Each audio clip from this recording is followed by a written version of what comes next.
Rain hammers the road as a poor black single mom grips the steering wheel, gas light blinking, phone buzzing with messages asking where she is. She's late to pick up her son, late enough that the one neighbor helping her might say no next time.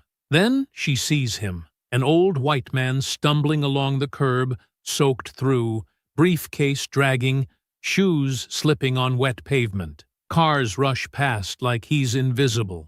If she stops, she burns her last dollars in gas.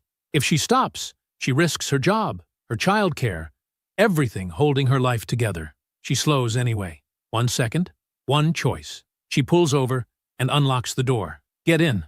I'll take you home. He looks up, stunned. Rain dripping from a coat that doesn't belong on this street. What she doesn't know is that this stranger carries a secret powerful enough to change her life forever, and neither of them sees it coming. Before we go any further, comment where in the world you are watching from and make sure to subscribe, because tomorrow's story is one you don't want to miss. The old sedan's engine coughed and sputtered in the pre-dawn darkness. Marissa Johnson turned the key again, her breath visible in the cold morning air. "Come on, baby," she whispered, patting the dashboard like an old friend. "Just one more day." In the back seat, 8-year-old Eli slept peacefully, curled up under his favorite navy blue hoodie. The streetlight caught his face, so innocent in sleep, and Marissa's heart squeezed. He deserved better than this.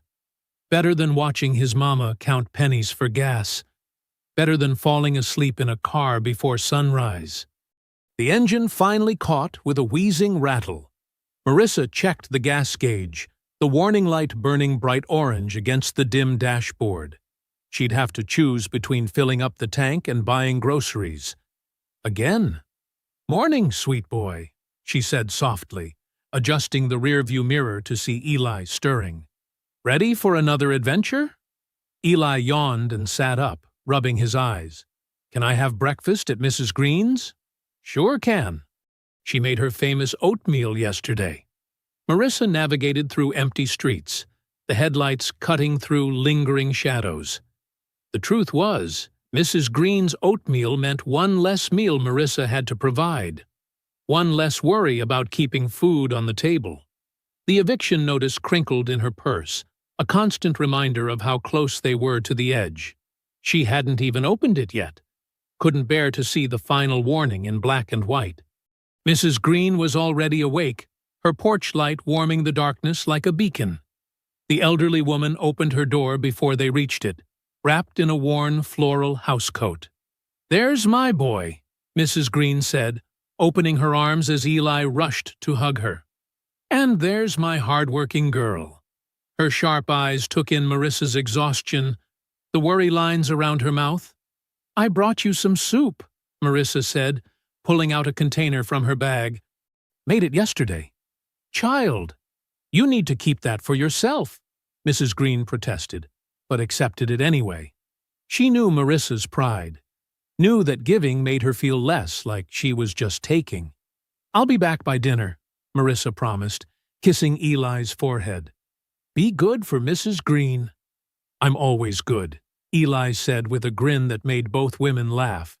The office building was dark when Marissa arrived, joining the other cleaners filing in through the service entrance. She tied on her apron, filled her cart, and started her rounds. Empty cubicles stretched into shadow.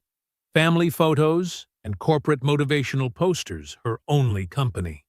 Sarah, a new girl barely 20, looked pale when Marissa passed her in the break room. "Forgot my lunch again," Sarah mumbled, embarrassed. Without a word, Marissa pulled an extra granola bar from her bag and left it on the table. She remembered being that young, that hungry, that ashamed. The morning shift bled into afternoon, fluorescent lights replacing dawn, as Marissa changed into her cashier uniform at the grocery store. Her feet already ached, but she managed a genuine smile for each customer.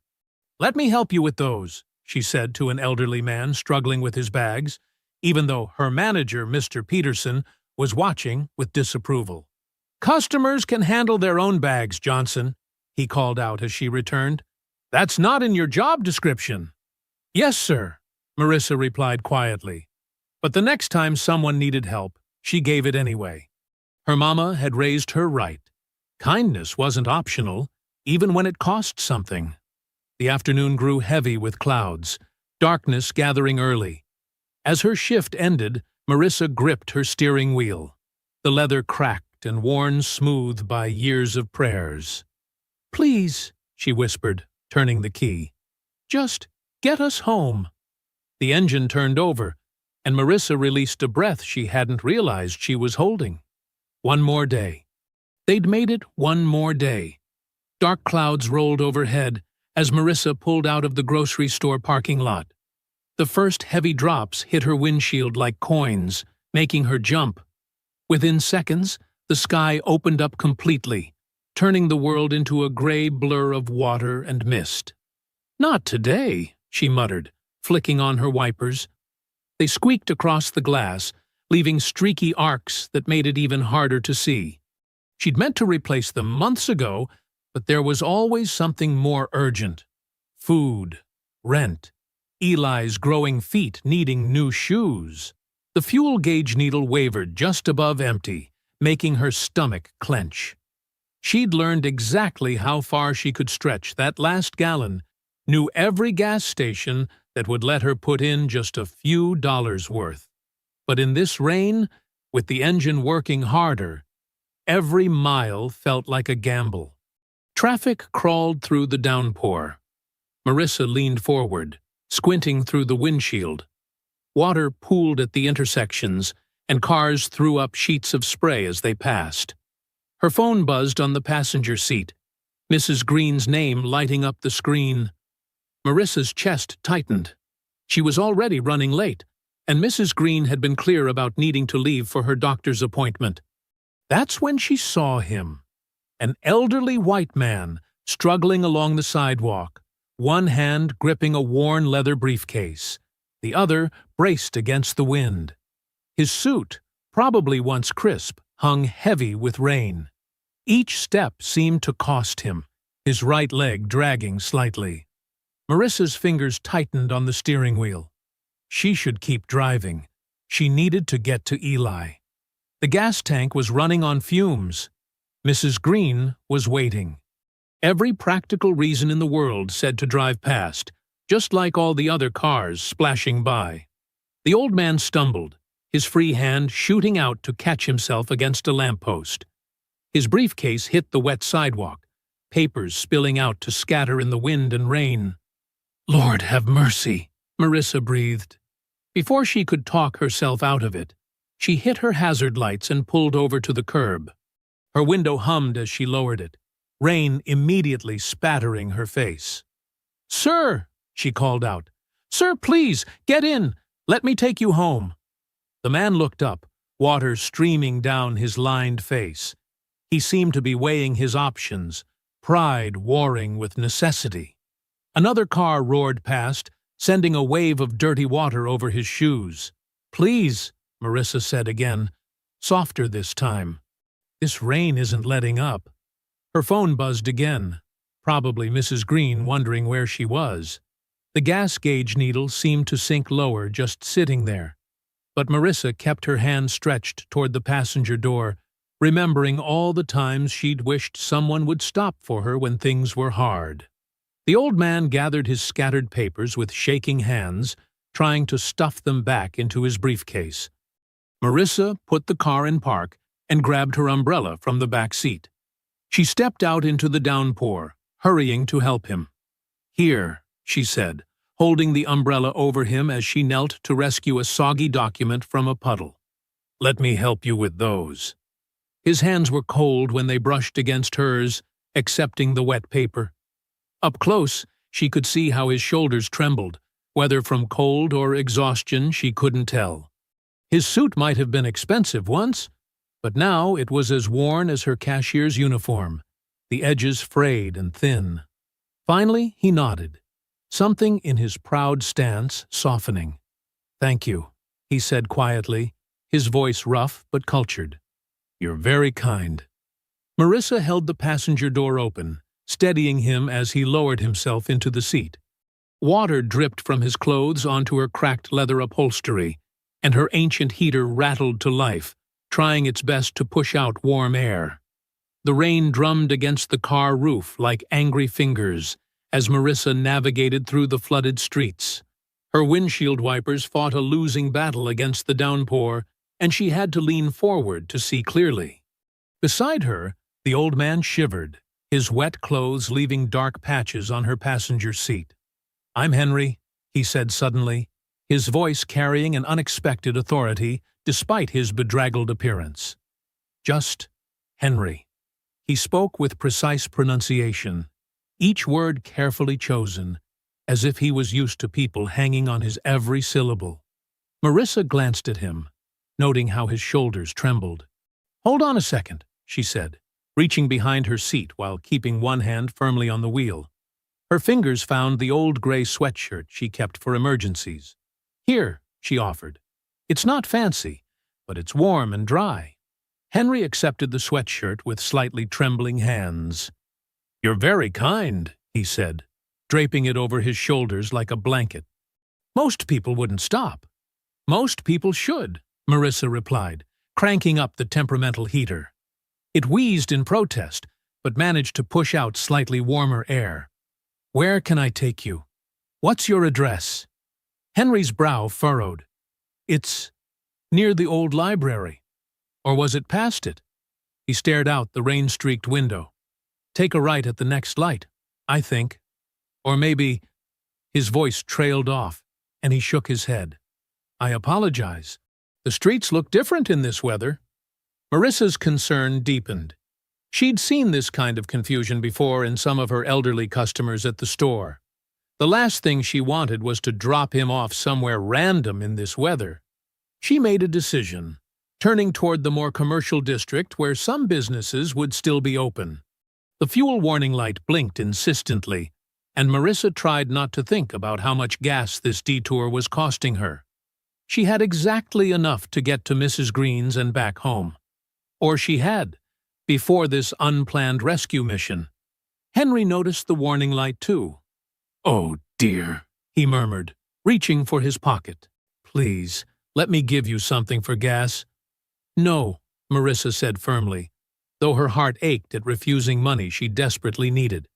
"I didn't stop to get paid. I stopped because it was right." They passed a lit-up pharmacy sign, and Marissa pulled into the parking lot. "Wait here," she told Henry. "I'll be right back." Inside the store, she counted out the last few dollars from her wallet, money she'd been saving for bread and milk tomorrow. Instead, she bought a cheap plastic poncho and a cup of hot tea from the store's coffee station. The cashier raised an eyebrow at her soaked appearance, but didn't comment. When she returned to the car, Henry was watching her through the window, his expression unreadable. She handed him the tea and helped him unfold the poncho. "It's not much," she apologized, "but it'll keep you dry when we figure out where you need to go." Henry wrapped his hands around the warm cup, studying her with sharp eyes that seemed suddenly more alert. "May I ask your name?" he said quietly. "Marissa Johnson," she answered, not knowing those two simple words would change everything. The rain continued its steady rhythm against the roof as they sat there, steam rising from the cup of tea between them. The heater hummed its weak protest, and somewhere in the distance, thunder rolled across the sky. In the glow of the pharmacy's fluorescent lights, Marissa checked her phone, 3 missed calls from Mrs. Green, and tried to figure out what to do next. "Mrs. Johnson," Henry said, sipping his tea with deliberate care. "I'm afraid I've disrupted your evening quite thoroughly."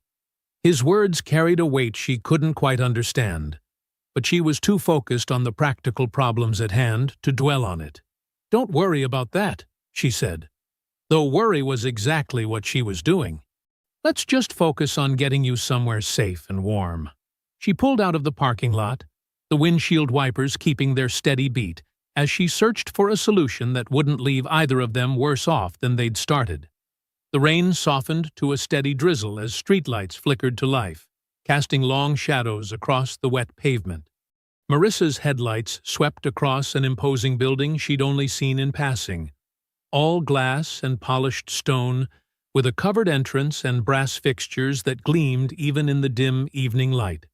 "There," Henry said suddenly, his voice stronger than it had been all evening. "That's my building." Marissa pulled up to the curb, studying the elegant facade with surprise. The neighborhood was well beyond her usual routes, the kind of place where people had doormen and parking valets. She glanced at Henry, seeing him differently now. His wet clothes and confused manner had masked something she was just beginning to notice, a certain bearing, a way of holding himself that spoke of authority. "I can make it from here," Henry insisted, but his hands shook as he tried to gather the borrowed sweatshirt and poncho. "Let me help you to the door, at least," Marissa said firmly. She stepped out into the drizzle and hurried around to his side, holding the poncho over both their heads. The plastic crinkled as they walked slowly toward the building's entrance. Under the awning, warm light spilled out through tall windows. A doorman in a dark uniform straightened at his post, alarm crossing his face as he recognized Henry. He started forward, but Henry raised one hand in a subtle gesture that stopped the man in his tracks. "Sir," the doorman began. "It's fine, James," Henry said, his tone carrying quiet command despite his disheveled appearance. The doorman stepped back, though his concerned gaze didn't leave Henry.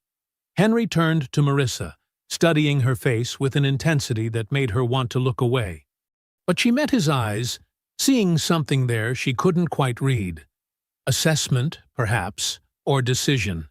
His scrutiny felt weightier than the moment warranted, as if he was looking for something beyond simple gratitude. "Mrs. Johnson," he said, reaching into his wet jacket, "I want you to have this." He pulled out a simple white business card, somehow still crisp despite the rain. When she took it, she saw it held only a first name, Henry, and a phone number. No title, no company logo, nothing to hint at who he really was. "Call tomorrow," he said, his voice low and deliberate. "It's important." Marissa nodded, though she'd already decided the card would probably join the collection of well-meaning but useless papers in her purse. She'd learned long ago that promises rarely panned out, especially from strangers who meant well in the moment. "Thank you for your kindness," Henry said, and something in his tone made the simple words feel like more than routine gratitude. Marissa hurried back to her car, her heart suddenly racing, though she couldn't say exactly why. The whole evening felt surreal. The rain, the mysterious old man, this building that belonged in a different world than hers. She checked her phone as she slid behind the wheel, and her stomach clenched. 4 missed calls from Mrs. Green. It was well past when she'd promised to pick up Eli. Her hands shook as she turned the key. The engine coughed once, twice, before catching with a whine that spoke of near-empty tanks and worn-out parts. The fuel gauge needle sat firmly on E, no longer even pretending there was anything left to measure. "Please," she whispered, patting the dashboard like it was a stubborn animal she could coax into cooperation. "Just get us home." Each intersection felt like a gamble as she drove, watching the darkened streets through a windshield that needed new wipers 6 months ago. Her mind raced with calculations, how much she'd spent on the poncho and tea, how many hours she'd need to work to make up for the lost gas, what she'd tell Mrs. Green about being so late. When she finally pulled up to Mrs. Green's small house, the porch light was on, but the windows were dark. Marissa's clothes were still damp as she hurried up the walk, rehearsing apologies in her head. "Mrs.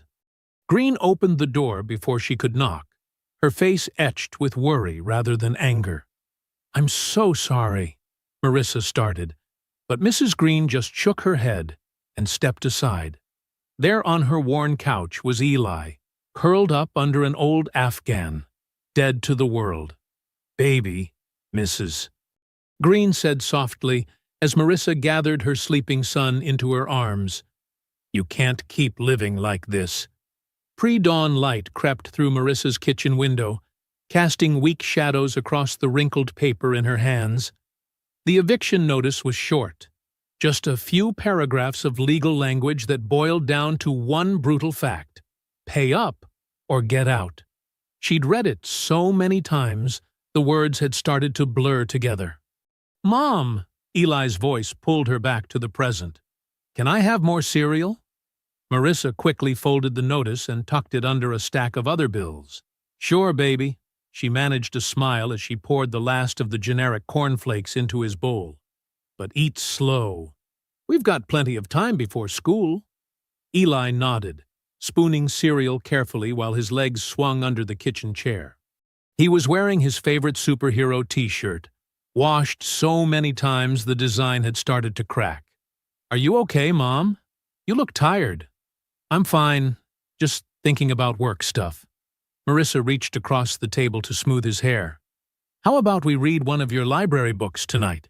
The new one, about space." His face lit up. "Really? Even if you work late?" "Really? Promise." She'd figure out how to make it happen, even if it meant skipping dinner herself. Eli needed these small moments of normal more than she needed food. After dropping him at school, Marissa rushed to her cleaning job, slipping in just as her supervisor was handing out assignments.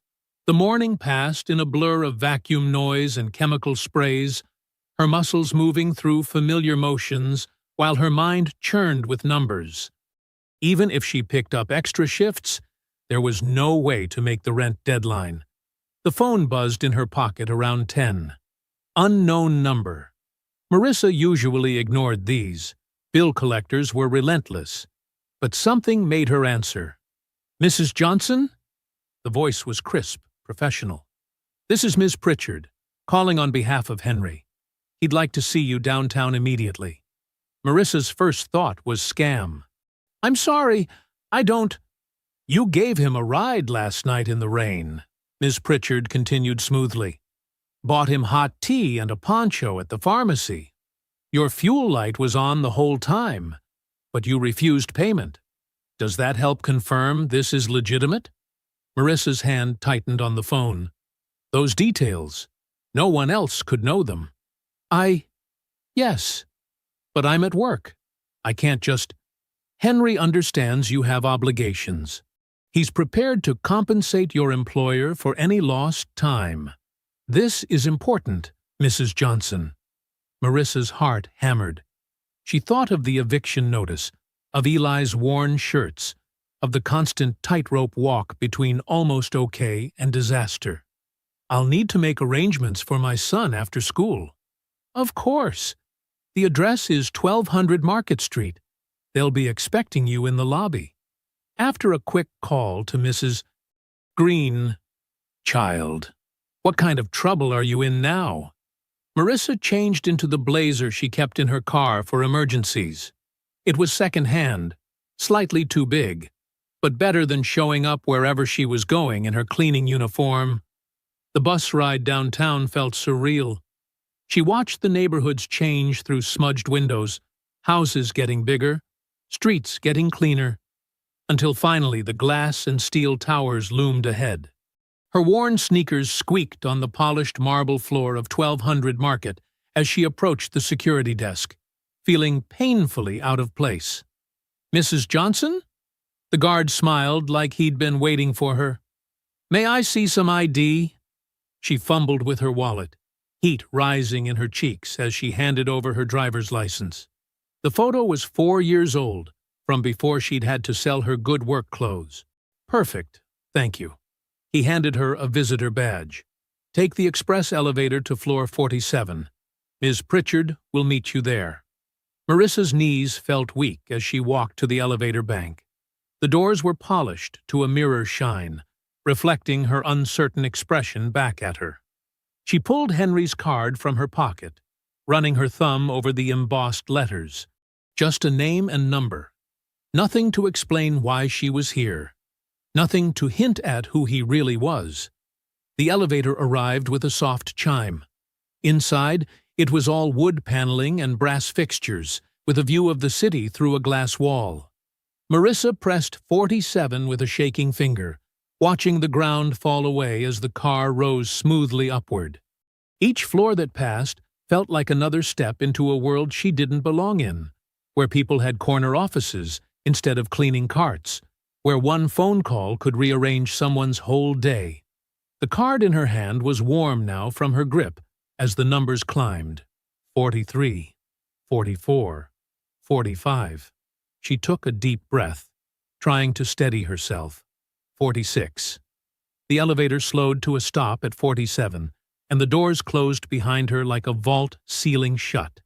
The executive suite was hushed, wrapped in thick carpet and expensive wood paneling that seemed to absorb sound. Ms. Pritchard guided Marissa to a leather chair that probably cost more than her monthly rent. "Water?" she offered, already moving toward a crystal pitcher. "Yes, please." Marissa's voice came out smaller than she intended. Through floor-to-ceiling windows, the city spread out like a map, buildings catching morning light.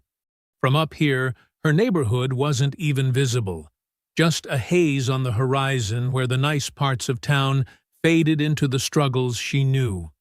Ms. Pritchard handed her a glass of water, condensation beating on the outside. "Mr. Henry will join us shortly. Please, make yourself comfortable." Comfortable seemed impossible. Marissa perched on the edge of the chair, trying not to leave marks on the leather. Her blazer felt thin, her shoes scuffed against the pristine carpet. She sipped the water slowly, afraid of spilling. The door opened. Henry stepped in, and Marissa almost didn't recognize him. Gone was the drenched, confused man from last night. This Henry wore a perfectly tailored suit that probably cost more than her car. His silver hair was neatly combed, his posture straight and commanding. But his eyes, those were the same. Clear, observant, weighing everything they saw. "Mrs. Johnson," he crossed the room with measured steps. "Thank you for coming. You look different." The words slipped out before she could stop them. A slight smile touched his face. "Yes, I imagine I do." He settled into a chair across from her, adjusting his cuffs. "First, I want to thank you for stopping last night. 7 other cars passed me." I counted. Marissa's mind struggled to make sense of what she was seeing. "You weren't really lost, were you?" "No." Henry's voice was gentle but direct. "I sometimes walk the city in ordinary clothes, without drivers or security. It helps me see how people truly behave when they don't know who I am." The water glass trembled in Marissa's hand as understanding hit. "So, I was part of some test? Some kind of experiment to see who'd help a poor old man?" Heat rose in her chest. Not just embarrassment now, but anger. "You could afford a taxi. You didn't need my gas, or my time, or—" "You're right." Henry cut in, not defensive but firm.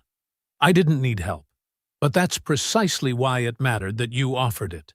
He leaned forward slightly. "Mrs. Johnson, I've spent years watching people perform kindness when they think it might benefit them. They see status, opportunity, networking. What I look for is different. Someone who helps when it costs them something real." Ms. Pritchard quietly placed a folder on the table between them. "You spent your last dollars on tea and a poncho," Henry continued. "You burned gas you couldn't spare. You risked child-care arrangements you depend on. And when I tried to pay you, you refused." His eyes held hers steadily. "That wasn't a performance. That was character." Marissa's throat felt tight. "I did what anyone should do." "But they don't?" "That's the point." Henry opened the folder. "I'm not here to give you a reward or a handout. I'm here to offer you a path." Inside the folder were documents with official letterheads, course descriptions, certification requirements, financial summaries. Marissa's vision blurred as she tried to read them. "It's a training program," Henry explained. "Community Health Navigation Certification. You'd learn to help people access medical care, social services, housing assistance, All the systems that are currently failing your neighborhood. The foundation will cover tuition, child care for your son, and transportation costs during your studies. Marissa stared at the papers, her heart pounding. The certification was real. She'd heard of it, dreamed of it even, but the cost had been impossible. Why me? Because you already do this work informally. I've watched you, helping elderly neighbors, sharing information about resources, making sure people aren't alone in crisis. But you're doing it without support, without credentials, without sustainable income. Henry tapped the folder. This makes it official, gives you tools to help more effectively, creates a career, not just a calling. Ms. Pritchard placed a pen beside the papers. The initial commitment is 6 months of full-time study. The foundation provides a living stipend during that time. Marissa picked up the pen. It was heavy, expensive, the kind of pen that signed things that mattered. Her hand shook slightly as she looked at the signature line. "For my son," she whispered, pressing the pen to paper. "I'll do the work." The pen moved slowly, carefully, forming her name. Each letter felt like a promise. To Eli, to herself, to the community she wanted to serve. She'd seen too many offers that seemed too good to be true. But this wasn't a handout or a quick fix. This was a chance to transform her hard-won experience into real change. When she finished signing, Henry reached for the papers. Their eyes met across the table. His measured and evaluating, hers determined and clear. In that moment, Marissa understood. Her kindness in the rain hadn't just been about helping an old man home. It had been about proving who she was when no one was watching, when helping hurt, when doing the right thing came at a cost. That choice had opened a door. Now she just had to walk through it. The afternoon sun cast long shadows across the school playground as Marissa waited by the front gate. Her mind still spun from the morning's meeting, but seeing Eli's face brought her back to earth. He bounced down the steps, backpack swinging, then broke into a grin when he spotted her. "Mom, you're here!" He rushed over, surprise and joy mixing in his voice. Usually, Mrs. Green picked him up on weekdays. "Sure am, baby." Marissa caught his small hand in hers, holding it like an anchor to reality. His fingers were warm and sticky, probably from classroom snacks. "How was your day?" "We learned about butterflies," Eli said as they walked to the bus stop. "They start as caterpillars, but then they wrap up in this thing called a chrysalis and change completely." Marissa smiled at the timing of his lesson. "That's kind of like what might be happening for us." Back home, Marissa heated leftover spaghetti, while Eli spread his homework across their small kitchen table. She watched him concentrate on math problems, his pencil moving carefully between numbers. The familiar sight steadied her racing thoughts. "Hey, E?" She sat down beside him. "I need to tell you something important." Eli looked up, his expression turning serious. At 8 years old, he'd already learned to read the weight in adult voices. "Remember last night when I was late picking you up from Mrs. Green's?" Marissa began. "Well, I was late because I stopped to help an older man walking in the rain. He was lost and cold, so I gave him a ride." "Was he okay?" Eli asked, concern crossing his young face. "He was. But here's the amazing part. This morning, he offered me a chance to go back to school, to learn how to help people in our neighborhood better, and get paid for it." Eli's pencil stopped moving. His face held that careful look she knew too well, the one that said he'd seen too many grown-up promises turn to dust. "Like when Ms. Taylor said she'd help you get that hospital job?" he asked quietly. Marissa's heart squeezed. 6 months ago, a supervisor had promised to recommend her for a better position, then left for another job without following through. "No, baby, this is different." She pulled out the folder from her bag, showing him the official papers. "See? This is real school, with real teachers. And the man who's helping us, he's made sure we'll have bus passes to get there, and good people to watch you when I'm in class." The phone rang, making them both jump. It was Ms. Pritchard, her voice crisp and efficient. "Mrs. Johnson, I'm calling to confirm your enrollment details. The Foundation has arranged child care with Little Scholars Academy. They're state-certified and located near your home. Your bus passes will arrive tomorrow morning by courier. Classes begin next Monday at 8 a.m. Marissa grabbed a pen, writing everything down while Eli watched. After hanging up, she spread her calendar on the table next to his homework. Reality settled in. She'd need to keep both jobs until she was sure the program would work. The cleaning job could shift to evenings, but the cashier hours were fixed. "Okay, let's figure this out."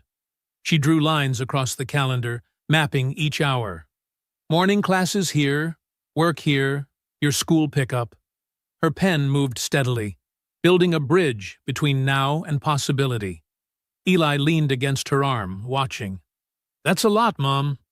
"It is," she agreed, "but sometimes you have to work extra hard at the beginning to make things better later. Like those butterflies you learned about. They don't just pop out of nowhere. They have to push and struggle to get free." She dialed another number, her landlord. Her voice was stronger than usual as she explained her situation, using words like career training and professional certification that still felt new in her mouth. "I understand the rent is late," she said firmly. "I'm asking how many days exactly before you file the eviction paperwork. I need the specific number." The landlord remained unmoved, but Marissa wrote down the number. 14 days. It wasn't much, but it was concrete. She could work with concrete. Later that night, after Eli's bath and bedtime story, Marissa sat at the kitchen table with the program outline spread before her. The certification requirements looked daunting. Medical terminology, healthcare systems, social service navigation, cultural competency training. But underneath the big words, she recognized the work she'd been doing informally for years, helping people find doctors, understand paperwork, access services. Eli's soft breathing drifted from his bedroom as he slept. She glanced at his backpack, still decorated with the butterfly stickers his teacher had handed out that day. The timing felt like more than coincidence. "No wasted chance," she whispered, reading the first chapter title again. Her fingers traced the words, as if to make them more real. The old sedan sat lifeless in the dim morning light, refusing to turn over no matter how many times Marissa twisted the key. She hit the steering wheel in frustration, then immediately regretted it. This car had carried her through 3 years of double shifts. It didn't deserve her anger. "Not today," she whispered, gathering her heavy book bag. "Please, not today."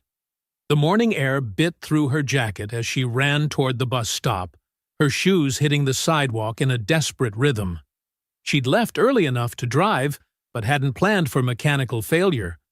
Other commuters huddled under the metal shelter, their breath visible in the cold. Marissa checked her phone. 6:45 a.m. If the bus stayed on schedule, she could still make it. The bus squealed to a stop 10 minutes later, already crowded with morning workers.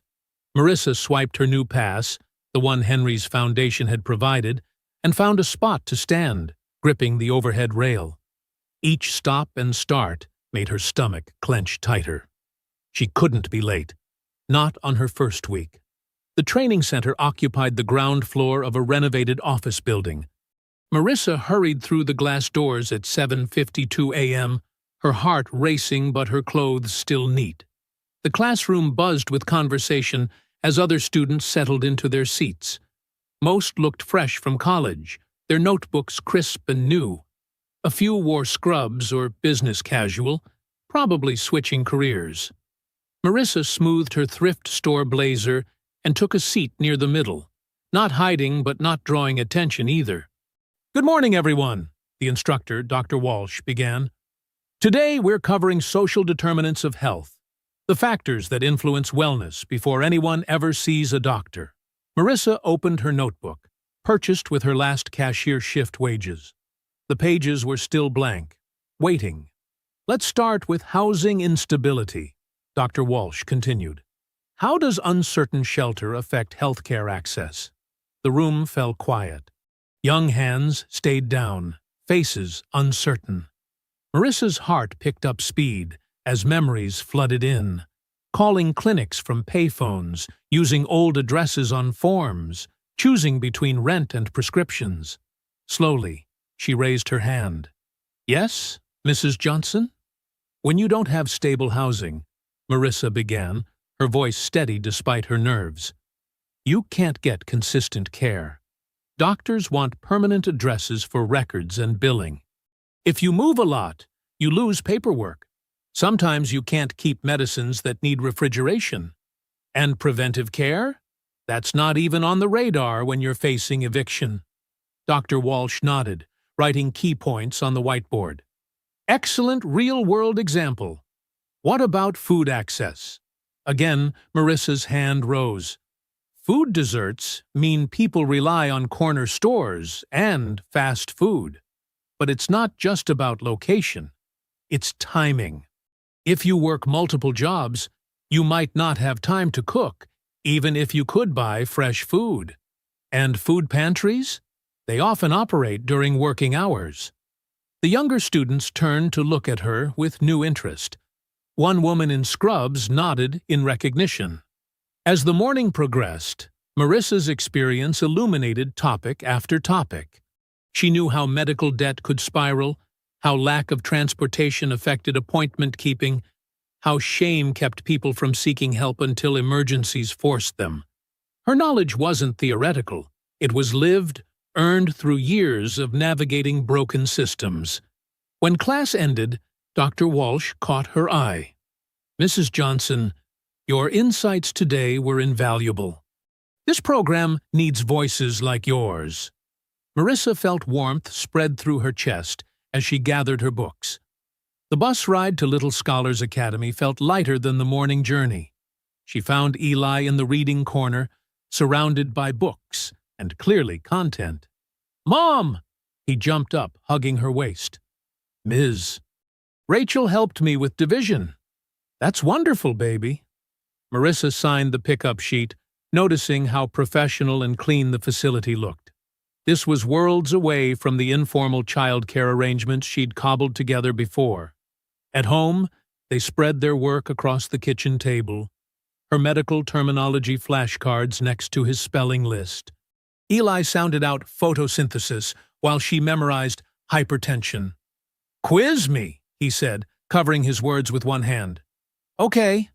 Necessary. Necessary, he spelled carefully. Now you do one of yours. Hit me.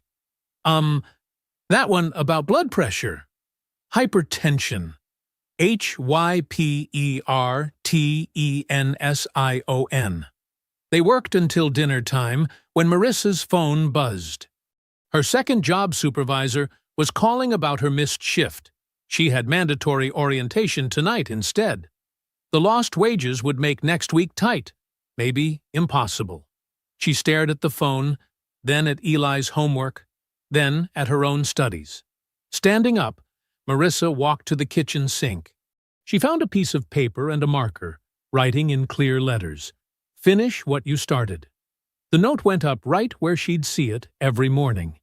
A reminder that some sacrifices were investments. The fluorescent lights hummed overhead as Marissa stared at her phone in the empty hallway. The message glowed back at her. Local News 5, interested in your inspiring journey from Good Samaritan to scholarship recipient. Available for interview this week. She pressed her back against the cool wall, letting out a long breath. 3 weeks into the program, and suddenly everyone wanted to know her story. It had started with whispers in class, then social media posts, and now this, actual news coverage.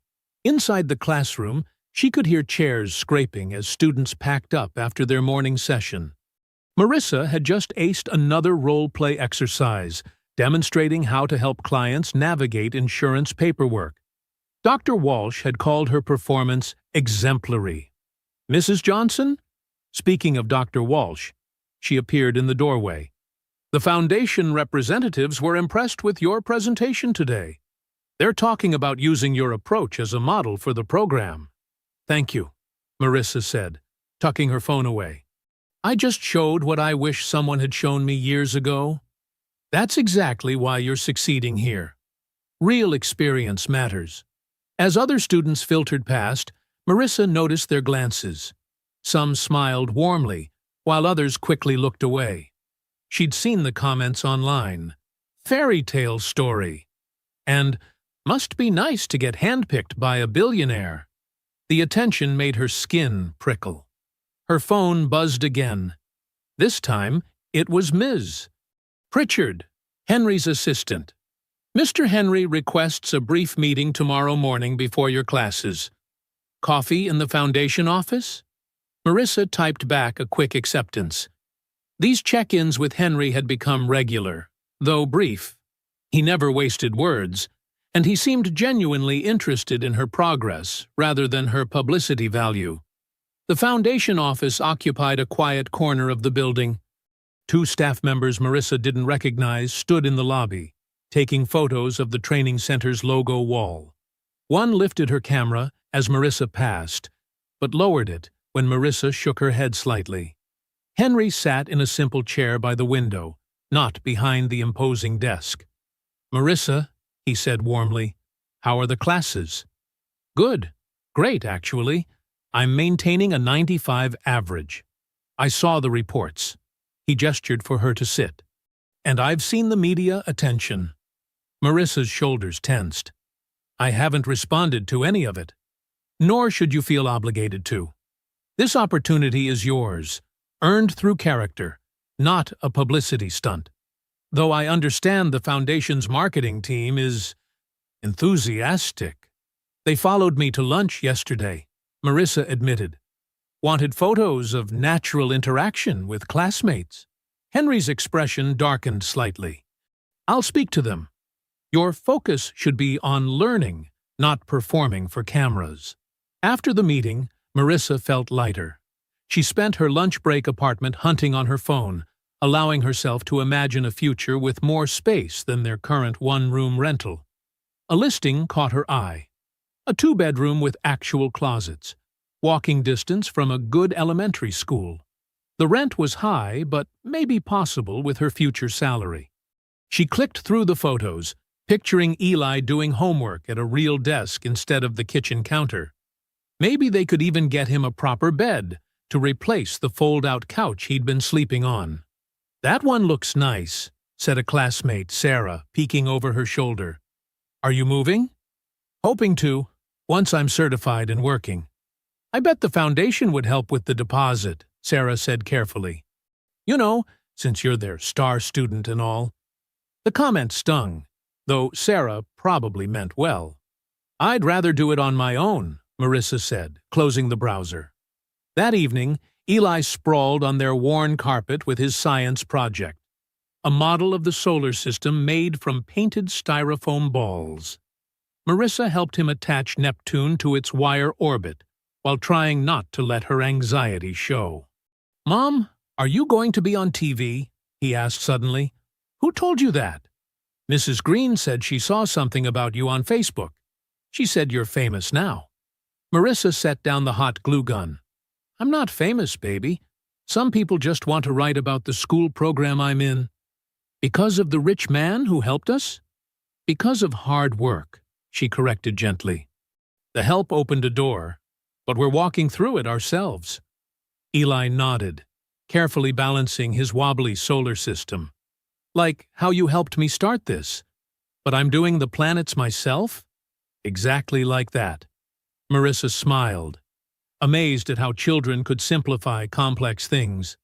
Later, after Eli was asleep, Marissa allowed herself a moment of pride. Her test scores were strong. Her presentations impressed the instructors. Even her old car had started behaving better since she could afford proper maintenance. For the first time in years, she felt like she was building something solid, not just surviving day to day. A soft sound at the door interrupted her thoughts. Something sliding under it. A letter. The envelope was thick, official-looking, with a certified mail sticker across the top. Marissa's stomach clenched before she even reached for it. The kitchen light cast a yellow glow over the formal letterhead as Marissa unfolded the certified letter. Beside her, Eli hummed softly, his colored pencils scratching against paper as he worked on a drawing. The normal evening sounds, the neighbor's muffled TV, traffic outside, the old refrigerator's quiet rattle, seemed to fade away as she began reading. "Dear Ms. Johnson," the letter began in cold, professional type. "This notice is to inform you that your sponsored placement in the Community Health Navigator certification program has been temporarily suspended pending review." Marissa's hands tightened on the paper. The words blurred, then sharpened. Background verification concerns, financial history, association with disputed accounts, reputational risk assessment. She forced herself to breathe slowly, not wanting to alarm Eli. The letter detailed something from 3 years ago, when Marcus, her ex, had been living with them sporadically. He'd used her address without permission, opened utility accounts in her name. She'd discovered it when collection notices started arriving, but by then Marcus was long gone. She'd fought the charges, filed police reports, spent months untangling the mess. No charges were ever filed against her, but the paper trail existed, and now it was being used against her. "Mom, look!" Eli held up his drawing, stick figures standing in front of what looked like a house. "That's us in our new apartment. When we move." Marissa swallowed hard. "It's beautiful, baby. Why don't you add some trees? Make it look nice and green?" As he returned to coloring, her phone buzzed. A local news number she didn't recognize left a voicemail. "Ms. Johnson, we're working on a story about concerns raised regarding your foundation scholarship. We'd appreciate your comment on allegations of past financial impropriety." Her hands shook as she opened social media. The rumors were already spreading like poison. Knew it was too good to be true. Should have checked her background first. Probably scammed that poor old man in the rain. The kitchen suddenly felt too small, too warm. She stepped into the bathroom, turned on the faucet to mask any sound, and called Miss Pritchard's direct line. "Marissa!" Miss Pritchard's voice was carefully neutral. "I was about to call you. What's happening? The letter says suspended. But I'm halfway through the program. My grades are perfect. The board has concerns. They need time to review the situation. What about Henry? He knew I wasn't perfect when he chose me. He said this was about character, not background checks." A pause. "Mr. Henry is currently unavailable. He's traveling on business. Convenient timing," Marissa said, then immediately regretted the bitterness in her voice. "Marissa!" Ms. Pritchard's tone softened slightly. "Don't make public statements. Don't engage with media. Let the process work." "Process?" Marissa's laugh held no humor. "You mean let them bury me? Pretend I'm guilty of something I fought to fix years ago? The board has a responsibility to protect the foundation's reputation. And I have a responsibility to my son." Marissa's voice cracked. "I promised him things would be different." After hanging up, Marissa splashed cold water on her face and stared at her reflection. The woman who looked back seemed smaller somehow, diminished. All those weeks of growing confidence, of walking taller, feeling worthy, gone in one certified letter. She returned to the kitchen where Eli was adding the finishing touches to his drawing. "Mom, can I hang this on the fridge?" "Of course, baby." She helped him position it under a magnet next to his latest spelling test with its bright red A. "Is your homework done?" she asked, trying to keep her voice normal. Almost. Just one more math problem. He looked up at her, his brown eyes serious. Are you okay? You look sad. Marissa sat down beside him. Work stuff got complicated, she said carefully. Sometimes grown-up things get messy, even when you're trying your best. Did you make a mistake? No. Someone else made mistakes that affect me. But I'm going to fix it. Like when Tommy blamed me for knocking over the paint in art class? Even though he did it? Something like that. Marissa squeezed his shoulder. But don't worry. We're going to be fine. Later, after Eli was tucked into his fold-out bed, Marissa sat alone at the kitchen table. The letter lay before her like a verdict. She thought about all the mornings she'd arrived early to class, all the late nights studying while Eli slept, all the careful budgeting to make this work. She thought about Henry walking in the rain, testing people's character. Had that all been a game to him? Her phone kept lighting up with notifications, more news inquiries, more social media tags, more whispers becoming shouts. She turned it face down. The apartment felt heavy with silence. On the fridge, Eli's drawing showed their imagined future. A proper home, stability, dignity. All the things she'd finally dared to reach for. Marissa picked up the letter again. Her hands trembled as she folded it precisely along its creases, each bend a small act of control when everything else felt chaotic. The foundation's logo stared back at her, embossed and official, claiming the power to judge her worth. "I'm still going tomorrow," she whispered into the quiet kitchen. The words came out shaky, but grew stronger as she repeated them. She thought of Eli's faith in her, of all the times she'd told him to stand up after falling. The letter went into her bag, next to her textbooks and carefully maintained class notes. Tomorrow would come, with its stares and whispers, its judgments and assumptions. But she would be there, in her seat, proving something, if only to herself and her son. The morning air bit through Marissa's thin jacket as she stood at the bus stop, clutching her textbooks. Her stomach growled. She'd given her last granola bar to Eli for breakfast.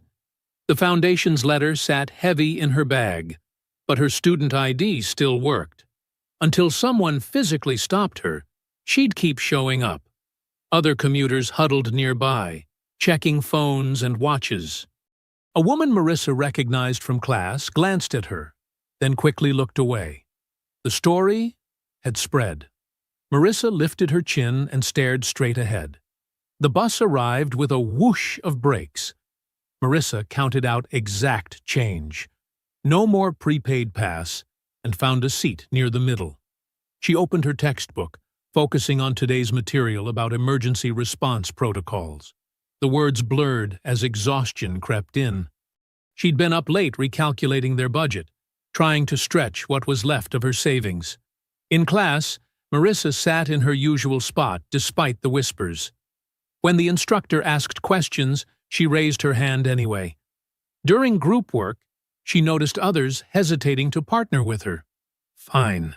She'd work alone. "Ms. Johnson," her instructor said after class. "A moment?" Marissa braced herself, but the woman just handed her a graded paper. "Excellent analysis of community resource mapping. Whatever else is happening, your work speaks for itself." The validation stung almost worse than criticism. Marissa managed a nod before hurrying out. Dark clouds had gathered during class. As her bus approached her neighborhood, fat raindrops splattered against the windows. Thunder rolled overhead. Marissa pulled her jacket tight and jogged from the stop toward home, but stopped short at the scene before her. Water pooled in the street, backing up from overwhelmed storm drains. Several buildings, including her apartment complex, stood dark, no lights in any windows. A small crowd had gathered in the parking lot, voices raised in panic and confusion. "My insulin's in the fridge," Mrs. Torres from 3B was saying. "It'll go bad." "I can't climb 4 flights in the dark," Mr. Washington protested. "My heart can't take it. My baby needs formula, and I can't see to mix it." A young mother bounced a crying infant. Marissa's training kicked in. She moved to the center of the group and spoke in the clear, commanding tone she'd practiced in class. "Everyone listen up." The crowd quieted. "First priority is safety. Who has elderly or disabled neighbors who might be stuck upstairs?" Hands went up. Marissa pointed to some younger residents. "You three, grab flashlights and check on them. Work in pairs. Mrs. Green has a master key. She's in 2A. She turned to a teenager with a charged phone. "Call emergency services. Report the flooding and power outage. Tell them we have vulnerable residents who need assistance." To others, "Who has battery packs? Gather them at the community center. It has a backup generator. We can set up a charging station." People began moving with purpose. Marissa spotted Mrs. Torres trembling over her insulin. "The community center has a refrigerator on generator power. We'll move temperature-sensitive medications there." "My baby," the young mother pleaded. "I have bottled water in my apartment," Marissa said. "We'll use that for formula." "Does anyone else have bottled water to share?" Several people nodded. Marissa organized a water collection point, showing the mother how to properly mix formula by flashlight. Rain pounded harder. Marissa's clothes were soaked, but she kept moving. She helped Mr. Washington navigate the dark stairwell, one step at a time. She coordinated with arriving emergency responders, giving them clear updates on resident locations and medical needs. A shout came from the second floor. "Mrs. Green fell!" Marissa ran up the stairs, flashlight beam bouncing. She found Mrs. Green sprawled in the hallway, shaken but conscious. "Tried to check on Ms. Ruby," Mrs. Green explained. "Got dizzy in the dark." "I've got you." Marissa helped her up, supporting her weight. "Let's get you downstairs where it's safer."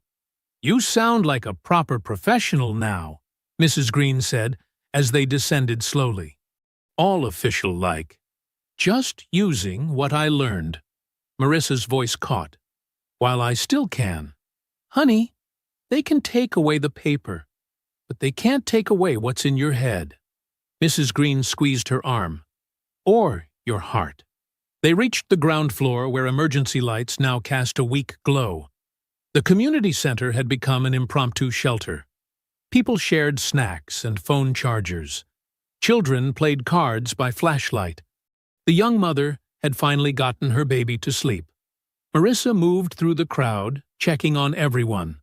Elderly residents with their rescued medications, families with small children, people with mobility issues. She answered questions calmly, directed resources where needed, and kept panic from spreading. Her training manual was getting wet, but she referenced it anyway, checking protocols for power outages, reviewing signs of anxiety and shock, documenting which residents might need follow-up care. "You're good at this," the emergency response coordinator told her. "We could use more community health workers with your instincts." Marissa just nodded and moved on to the next task. She wasn't doing this for praise or attention. She was doing it because people needed help, and she knew how to give it. The rain continued falling, turning the parking lot into a shallow lake. Across the street, partially hidden by shadow and a black umbrella, a solitary figure stood watching. Henry's face was etched with something deeper than simple observation, a heavy recognition of what he'd almost thrown away, and the cost of doubting someone's character once it had been proven true. But Marissa never saw him. She was too busy holding a flashlight, while an elderly resident counted out her evening pills, too focused on checking that the temporary charging station was working, too concerned with making sure everyone had what they needed to make it through the night. She did what she'd always done, what she'd continue doing whether anyone noticed or not. She helped anyway. The late afternoon sky remained heavy with clouds, but the worst of the storm had passed. Emergency vehicles' red and blue lights pulsed against wet pavement, casting shifting shadows across gathered residents. Near the community center entrance, people huddled in small groups, sharing blankets and swapping stories about the flooding.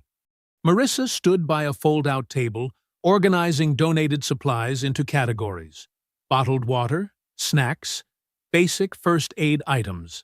Her clothes were still damp, and exhaustion pulled at her shoulders, but she kept moving. A small notepad beside her listed each resident's immediate needs. Mrs. Torres needed her medication refrigerated. The Martinez family needed diapers. Mr. Washington required assistance with his oxygen tank. "You've really thought of everything," commented a paramedic, scanning her notes. "Just trying to keep track," Marissa replied, adjusting the flashlight propped against a water bottle. Her voice was hoarse from hours of giving directions and reassurance. The community center hummed with activity. Children dozed on chairs while parents spoke in hushed voices. Emergency crews moved efficiently through the space, checking on elderly residents. The young mother, whose baby had needed formula earlier, gave Marissa a tired smile from her corner. A police officer approached with another update. "Power company says it might be tomorrow before everything's restored. We're arranging temporary shelter for anyone who needs it." Marissa nodded, already mentally sorting who would need transportation assistance. She was so focused on adding notes that she didn't notice the figure approaching until a familiar voice spoke. "Ms. Johnson."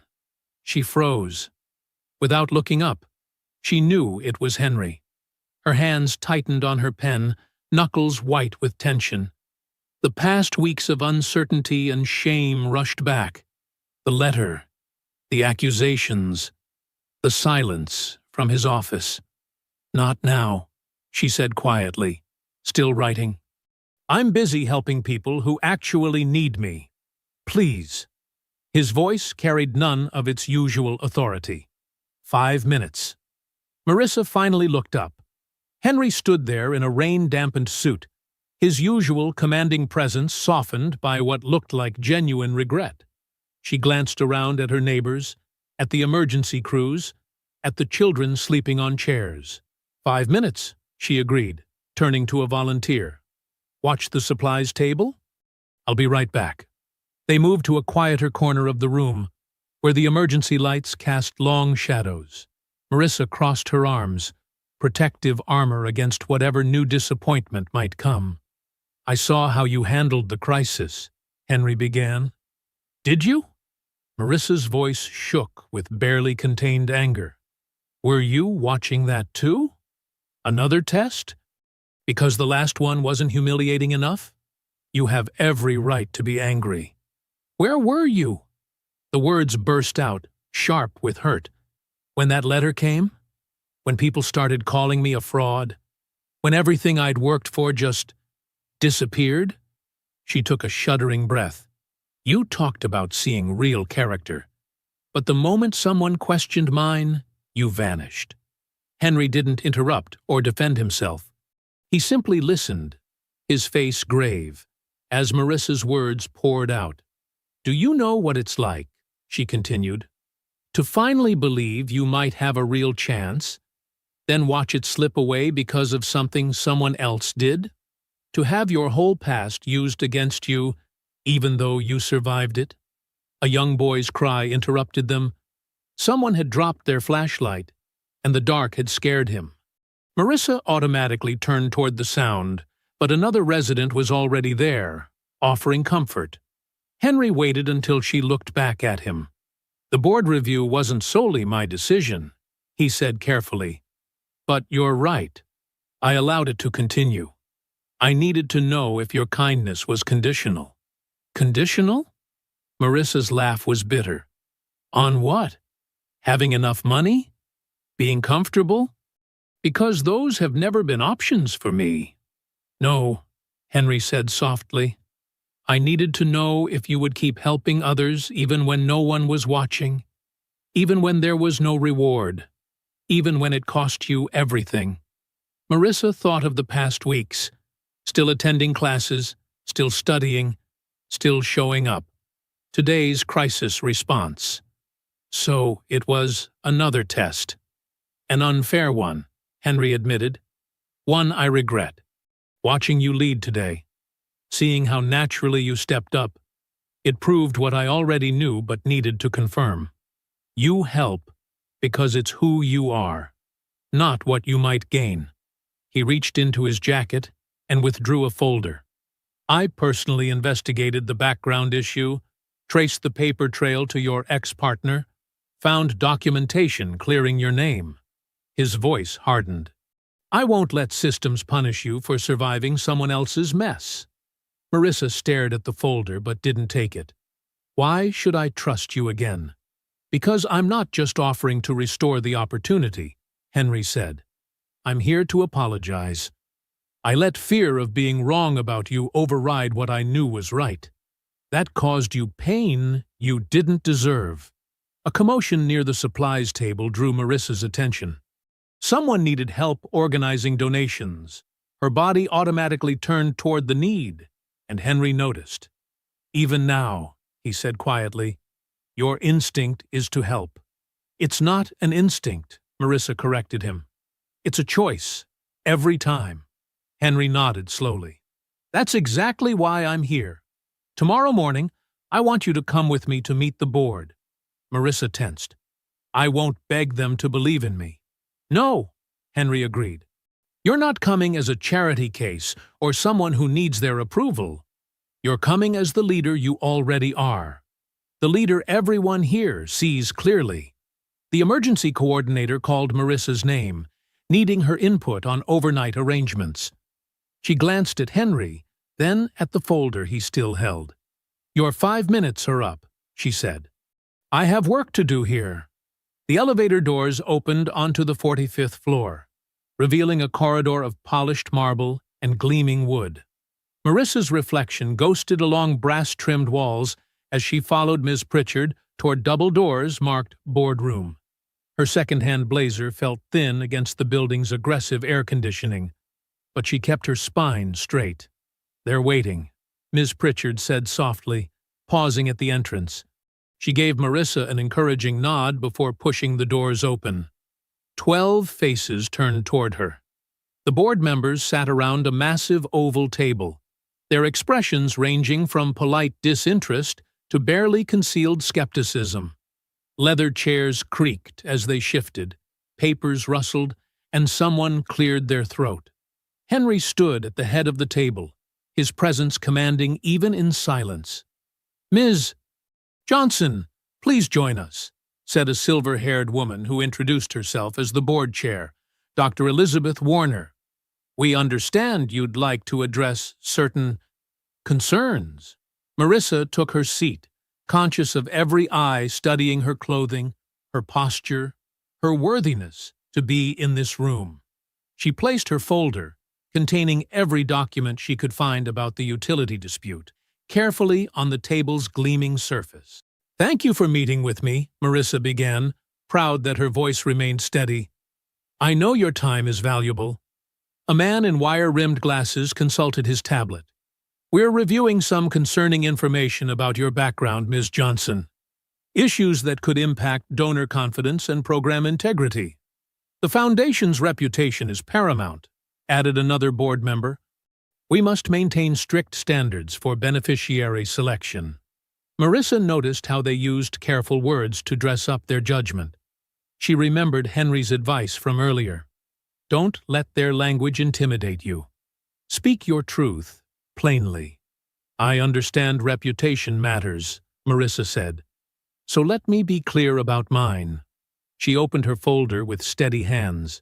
6 years ago, my ex-partner used my address for utilities without my knowledge. When he abandoned the account, the company came after me. I was working 2 jobs then, too, raising a toddler alone. I couldn't afford a lawyer to fight it. She met their eyes one by one.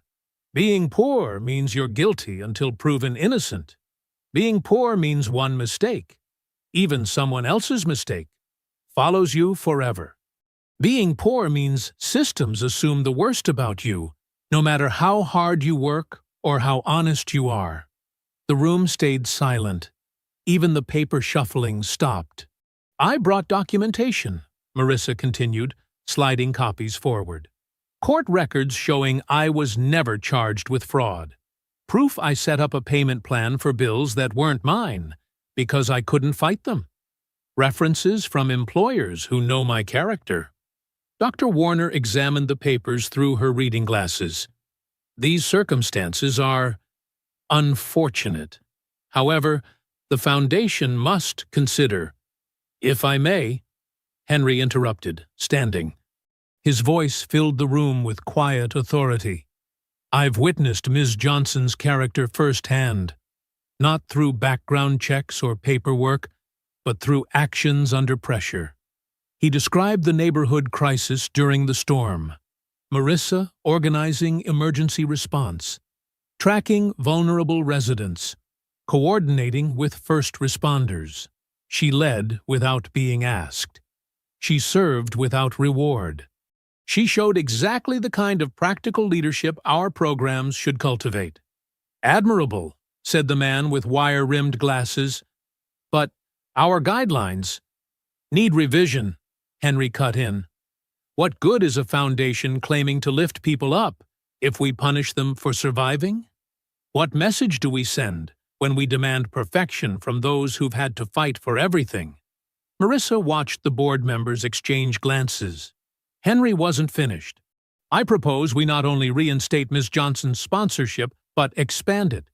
Full tuition coverage, a paid foundation internship, leadership development training. She's already proven she can translate empathy into action. Let's give her the tools to do more.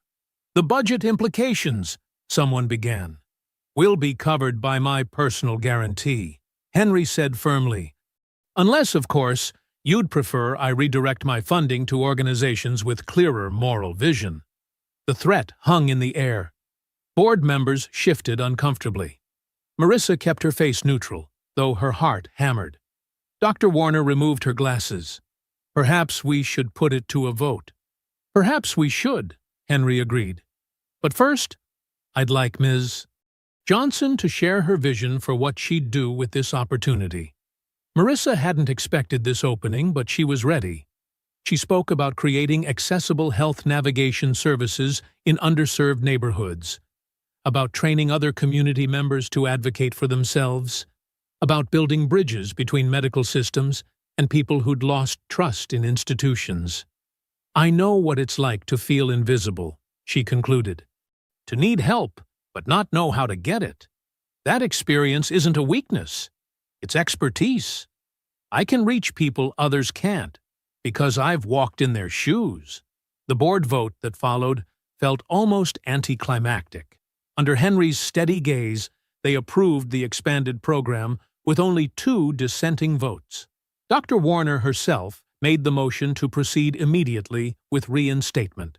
As the meeting concluded, board members gathered their materials and filed out. A few nodded to Marissa. Their earlier skepticism softened. Henry touched her shoulder briefly as he passed, a quiet gesture of support.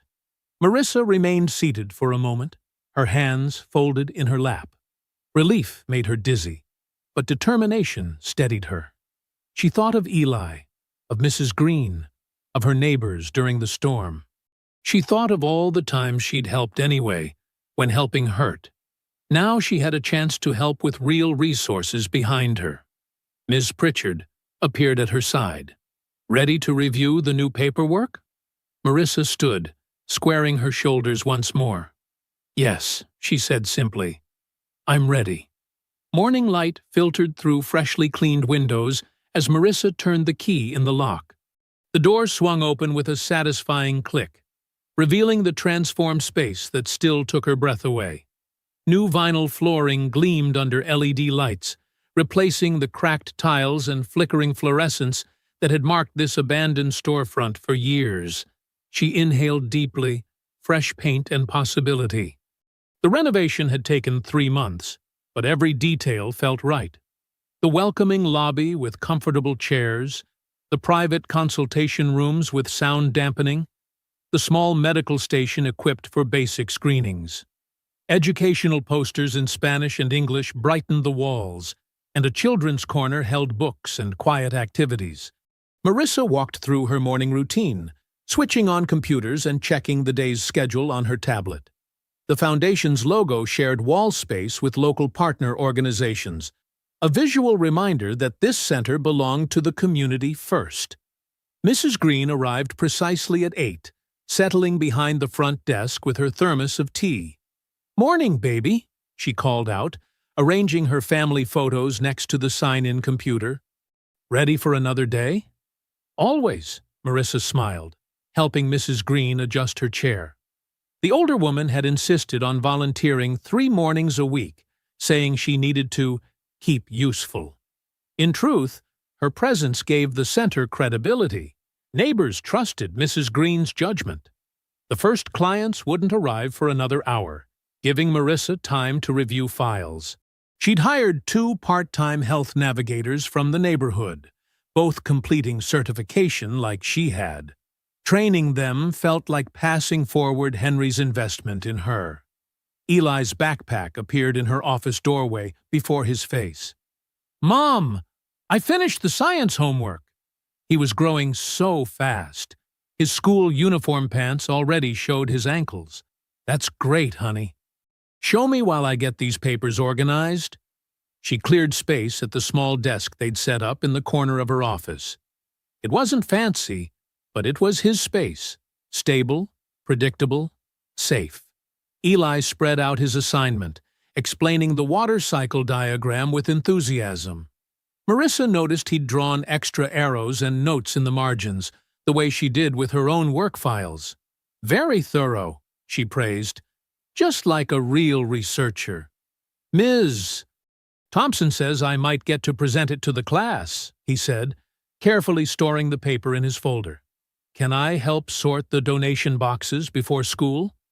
The monthly resource drive had brought in winter coats and sealed personal care items. Marissa checked her watch. They had time. "Sure, but shoes stay off the coffee table this time." They worked together, creating neat piles while Mrs. Green called out good morning to the elderly walking group that used the center's back room for exercise class. The routine felt solid, earned. Marissa remembered nights of counting coins for gas, of apologizing to Mrs. Green for late pickups, of holding her breath every time the car started. Now she had bus passes for clients who needed them, a small emergency fund for families in crisis, and partnerships with local doctors willing to work with payment plans. Her phone buzzed. A text from Henry. "Monthly check-in today? 2 p.m.? She typed back confirmation. Henry's visits had grown less frequent, but more focused. He asked sharp questions about sustainability, about training new leaders, about creating systems that would outlast his involvement.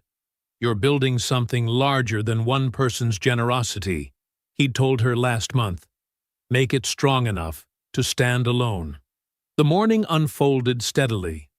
Marissa helped a young mother navigate insurance paperwork, connected a diabetic senior with medication assistance, and coordinated transportation for a child's specialist appointment. Between clients, she reviewed grant applications with her staff, teaching them to translate community needs into funding language. Around noon, she caught movement in the doorway, a teenager shifting nervously, clearly wanting to speak but unsure how to start. Marissa recognized that hesitation. She'd felt it herself, standing in aid offices where judgment came before help. "Come on in," she said warmly, moving away from her desk to sit in the more casual chair arrangement by the window. "I'm Marissa. What brings you by today?" The girl twisted her sleeve. "My friend said," she said, "you help people figure stuff out? Without making it weird?" "That's what we're here for," Marissa agreed. "Want to tell me what needs figuring out?" Slowly, the story emerged. A complicated tangle of family medical bills, school absence policies, and an ill grandmother needing care. Marissa listened, taking notes, asking gentle questions. This was why the center mattered. Not just for direct help, but for dignity in the asking. They were still talking when Eli returned from school, letting himself in quietly with his key card. He settled at his desk without interrupting, pulling out homework. Marissa felt a flash of pride. He'd grown more secure, more confident. He no longer asked anxiously when she'd be home or worried about next month's rent. The stability had given him room to be a child again. Mrs. Green poked her head in. Reminder: that new hospital liaison is coming at 3 to discuss their community outreach program. Thanks, Mrs. G. Could you pull the visitor stats from last month? They'll want to see our numbers. The older woman nodded. Already printed. And I made coffee. The good kind, not that break room stuff. Marissa smiled. They were building something real here. Not just services, but relationships. Trust. Hope with solid ground under it. Rain started falling outside, gentle at first, then steadier. The familiar pattern against the windows drew Marissa's attention. She remembered another rainy evening, an old man struggling along the sidewalk, a choice between self-protection and helping anyway. The memory didn't sting anymore. It had become foundation instead of fear. The steady rhythm of windshield wipers marked time as Marissa navigated through the darkening streets. Her old sedan hummed along reliably. No more warning lights, no more mysterious rattles. The maintenance schedule Henry had insisted on including in her support package had transformed the car from a source of constant anxiety into a dependable partner. She'd just finished a late meeting with potential donors, the kind of conversation that still felt strange sometimes. Today, she'd presented statistics about the wellness center's impact. Families served, medical bills negotiated, crisis interventions completed. The numbers told a story of change, but Marissa knew the real victories lived in smaller moments. A mother's relieved smile when medication came through, a child's proud grin over improved health scores, an elder's dignity preserved through compassionate care. The rain intensified, sheets of water making the streetlights blur. Marissa adjusted the defrost settings, remembering how she used to pray the heat would work on nights like this. Now the warm air flowed steadily, and her gas gauge showed more than half full. Such simple things, but they still made her pause in gratitude. At a red light, movement caught her attention. Through the rain-streaked passenger window, she saw a man struggling along the sidewalk. He was maybe 50, wearing a thin jacket that offered little protection from the downpour. One hand clutched a plastic shopping bag, while the other gripped a metal cane, helping him keep balance on the slick concrete. Each step looked painful and deliberate. The sight hit Marissa like a physical force. Just over a year ago, she'd seen Henry in almost the same spot, in almost the same condition. The memory was so sharp she could still feel the weight of that choice. Stop and risk everything, or drive past and protect her fragile stability. Without hesitation, Marissa flipped on her hazard lights and pulled to the curb. She pressed the button to lower the passenger window, letting in the sound of rain. "Hey there," she called out, keeping her voice gentle but clear. "Would you like a ride somewhere?" "It's coming down pretty hard." The man stopped, peering through the rain at her car. His face showed the same internal debate she'd seen in Henry. Pride wrestling with need, suspicion tangling with hope. His clothes were decent but worn, suggesting someone who worked hard to maintain appearances despite limited means. "I don't want to mess up your car," he said finally, gesturing at his dripping clothes. "But thank you, ma'am." Marissa smiled, the warm smile she used with nervous first-time clients at the center. "Nothing in here can't dry out. Please, let me help. Where are you headed?" He hesitated another moment, then nodded. Marissa reached across to open the door, and he eased himself into the seat with careful movements that suggested joint pain or an old injury. The shopping bag settled between his feet. She glimpsed what looked like prescription bottles inside. "I'm Marissa," she offered, pulling carefully back into traffic. "Where can I take you?" "James Wilson," he replied. his voice carrying the slight drawl of someone who'd grown up local, but tried to smooth it out. "I'm over on Maple Street, the apartment complex near the Methodist church." He paused, then added, "I usually drive, but my car's in the shop. Couldn't put off picking up the prescriptions, though." Marissa nodded, recognizing the familiar calculation of necessary risks. "Maple Street's not far. Do you have someone expecting you? Family should know you're safe in this weather." "My daughter might call later," James said. "She worries, especially since the arthritis got worse. But she's got her own family to manage up in Charlotte."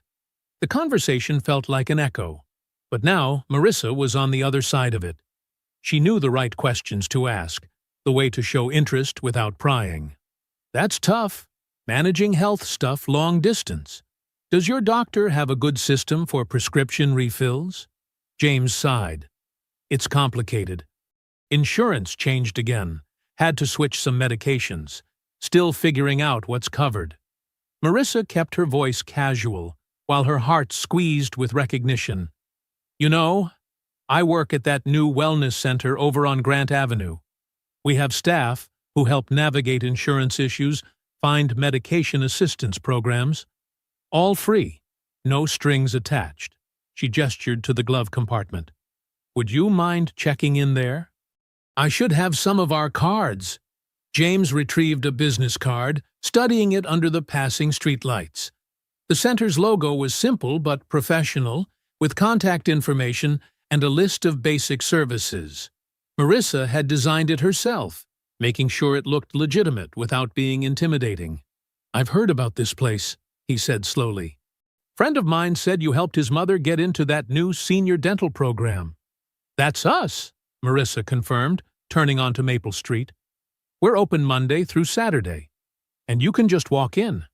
No appointments needed for initial consultations." She pulled up to the apartment complex, positioning the car so James would have a shorter walk to the covered entrance. He tucked the card carefully into his wallet. "I appreciate the ride, Ms. Marissa. And maybe I'll stop by the center next week." "We'll be there," she assured him, watching to make sure he made it safely to the building's door. As she drove away, the rain continued its steady fall. But it felt different now, cleansing instead of threatening, familiar instead of fierce. Marissa thought about Henry, about choices and changes and circles closing. She hadn't offered James a business empire or a miraculous transformation. She'd simply given what she could: a dry ride, a kind ear, and a path to possible help. The sedan's headlights cut through the rain, guiding her home where Eli waited with Mrs. Green. Her son would want to tell her about his day, show her his latest art project, maybe ask for help with math homework. They'd eat dinner at their small table, plan for tomorrow, and feel secure in the knowledge that their lights would stay on, their home was stable, and their future had room to grow. I hope you enjoyed that story. Please like the video and subscribe so that you do not miss out on the next one. In the meantime, I have handpicked 2 stories for you that I think you will enjoy. Have a great day.